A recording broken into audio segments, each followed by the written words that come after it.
I love this idea of this landscape that's kind of constantly evolving but also devolving. And a lot of the train lines have been ripped apart by Hurricane Sandy. So there's new areas of devastation on top of other devastations.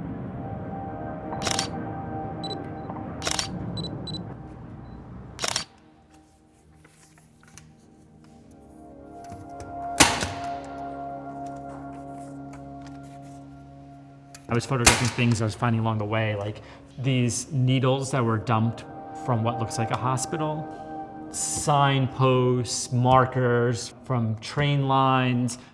And this here is this old operator's cabin that was next to the turn bridge. It was where the operator watched for trains coming, and it's since been abandoned for many decades.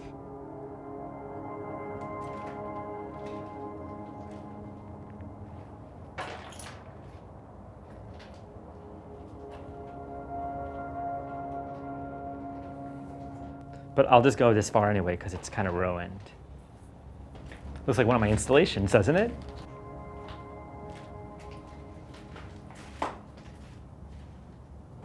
So that there in the distance is Snake Hill, and it's actually the only natural elevation in the Meadowlands. So it becomes a sort of strange emblem of New Jersey. In the 19th century, landscape painters from all across the US would come to paint it because it was considered one of the most beautiful rock outcroppings in the Northeast. In the 20th century, it was considered one of the ugliest marks on the New Jersey landscape. Turn right onto Meadowlands Parkway. The Meadowlands was always kind of this transitional zone between the suburbs and the city. Like you traveled through it, but that was it. It just felt like this completely uncharted, unknown territory.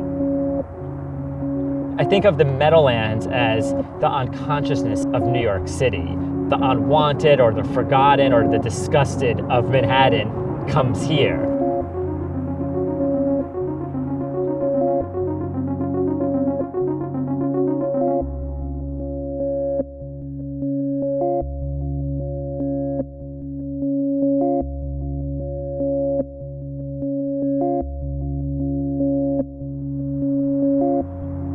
I was drawn by just this like endless curiosity that behind the next patch of reeds, there was something amazing. Generally there wasn't. And maybe that's also what really drew me, that it's so much of the same thing again and again and again. But it's kind of monumental in its nothingness.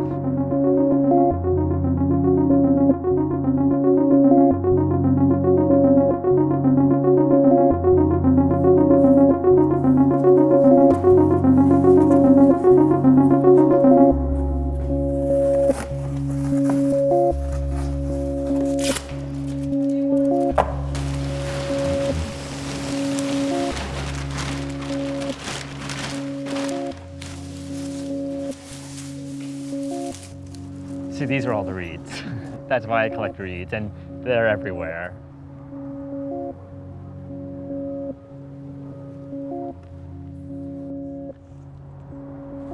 Kind of think of building one of my installations as if I'm constructing a stream of consciousness sentence, that not every word leads into the next, but there's an overall mood or feeling being constructed.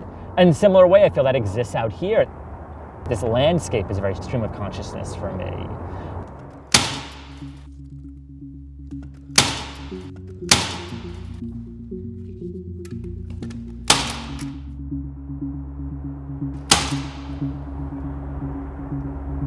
The way it dots from reeds to water to public to private to polluted to gated and preserved, that it really just feels disconnected.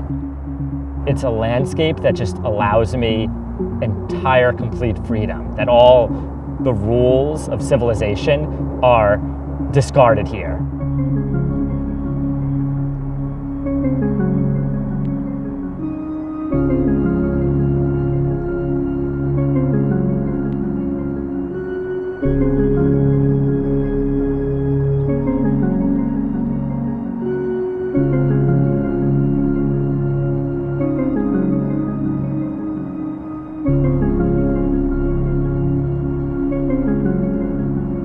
this idea of having like this freedom to explore, I think is something I would want people to gain out of my work as well.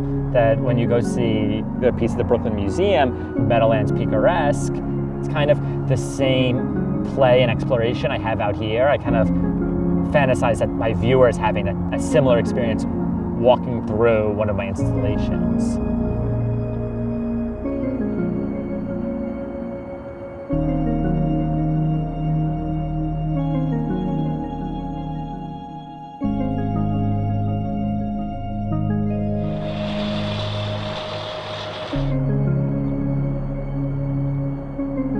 I grew up in a place where that was so suburban, everything was very familiar and chartered. You know, all the houses had numbers and were the same distance apart, and there were only a few stores in town and everyone knew what they were. Everything was kind of defined. And this felt like a place that no one ever bothered to mark or map.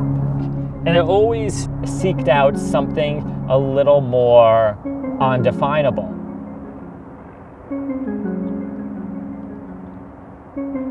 When someone asks me if I still live in New Jersey, I say, almost with embarrassment, oh no, of course not. I live in New York City. You know, and then a big proud grin appears across my face. So then I think, oh, am I ashamed of New Jersey? But then I go back here all the time and make so much work about it. So there's maybe there's some ambivalence, because I think, well, I love it, but I kind of hate it. And maybe I'd like to forget it, but I can't because that's where I'm from. No matter how many times I visit, I never understand it completely. And I may never understand it, but that's what holds my attention.